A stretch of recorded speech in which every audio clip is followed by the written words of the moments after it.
You're listening to Trending with Timmerie here on Relevant Radio. Okay, everyone's talking about what's happening in Ukraine and Russia. The Holy Father and the bishops have encouraged and asked us to, as we journey this Lent, to fast for peace in the world, to fast for what's happening to Ukraine, what's happening with Russia. There's so much to pray for as we see China probing at Taiwan.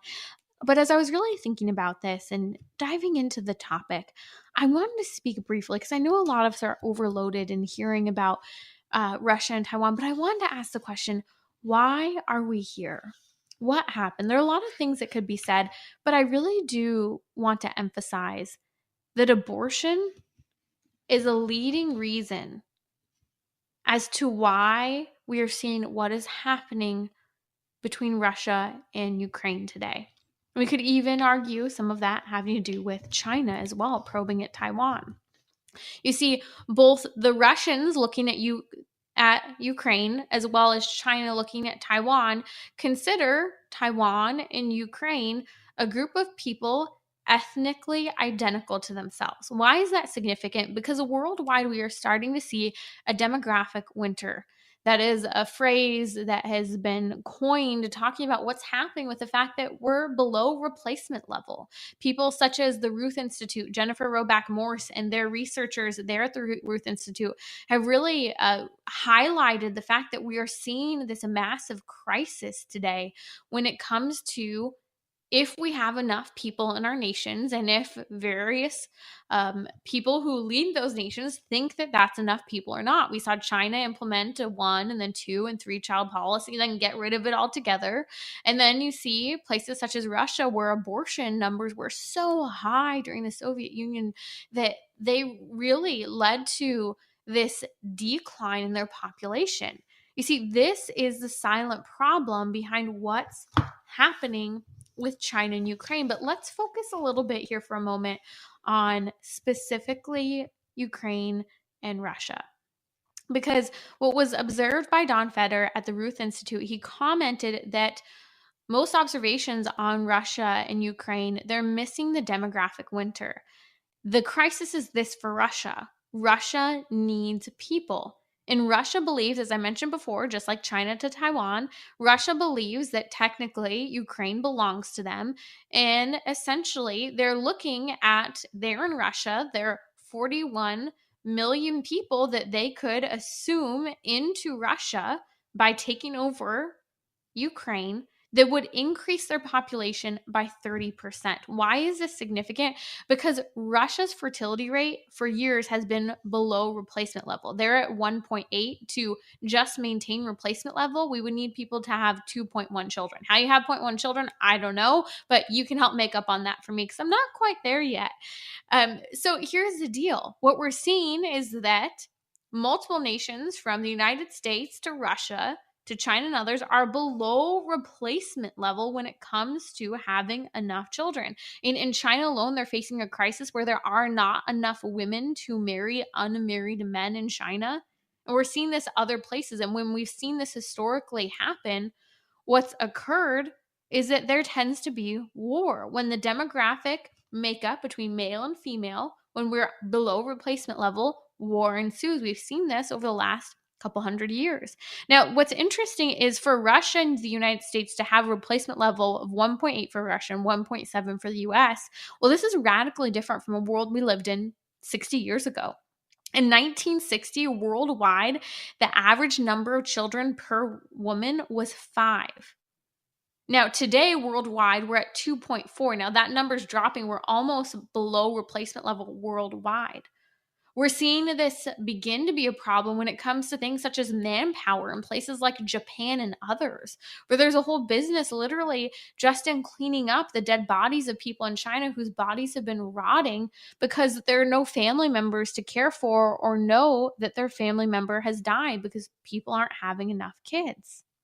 So if you look at this whole situation, it comes down to the issue of ideology, theology, and political philosophy, all of which are synergistically tied together. Whether we like to tie them together or not, they must be, because the human person is not a dichotomy. The human person is one and meant to be united with God.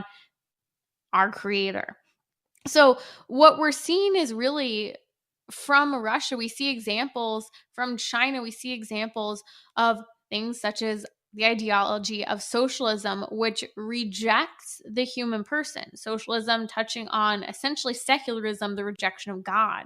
What we've seen is that what's led to this crisis between Russia and Ukraine, between China and Taiwan, is ultimately a three-pronged crisis. Number one, it's a rejection and misunderstanding of the human person as a good with an eternal soul created to be with God.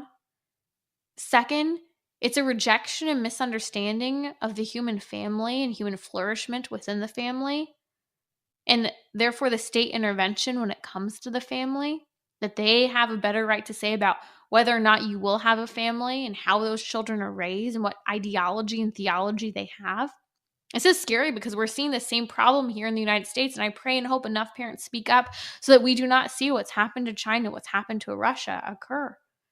And third, it's a problem of widespread acceptance of abortion, at times forced abortion in places such as China. Not just abortion, but also contraception. Just think about it. In the 80s in Russia, there were 2 abortions for every birth.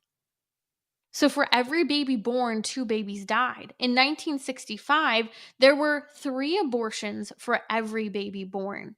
What does that number add up to 60 years ago in Russia? 3 out of 4 babies were aborted, were killed because of abortion. For years, the Russians used abortion as birth control. They're not the only place that has done that. And by the way, we too do this here in the United States. Birth control or abortion is a fail-safe to birth control. So all of this being said, at the heart of what's happening, it's a theological issue that leads to the breakdown of the family, encourages the breakdown of the family based on philosophies about everything, as I mentioned before, from theology to ultimately our philosophies having to do with politics and ideology. So we must take a lesson from what's happening with China, with Russia, with Taiwan, with Ukraine. We must understand the Catholic view of the human person. The God-given identity of the human person must be taken back. This is so important to regain an understanding, to teach our children, to teach ourselves what the church actually teaches on the value of the human person. That our value is not for the state.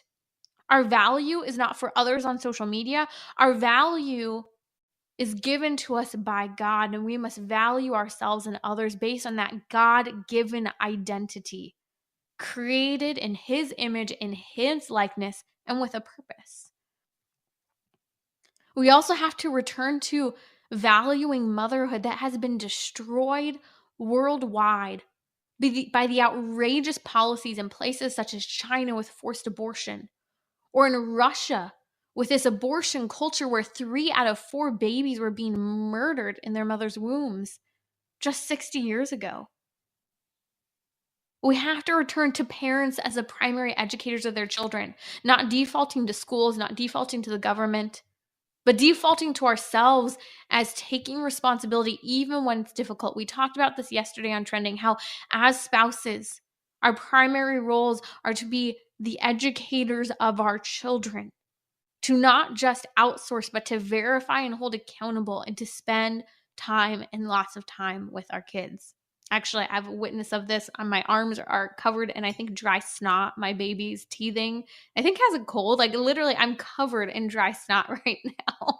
It's been like one thing after another with her. It's a reminder, like, yes, it's difficult. Yes, we have to make a lot of sacrifices, but our kids need us. That's the mission of marriage as a sacramental marriage in the church.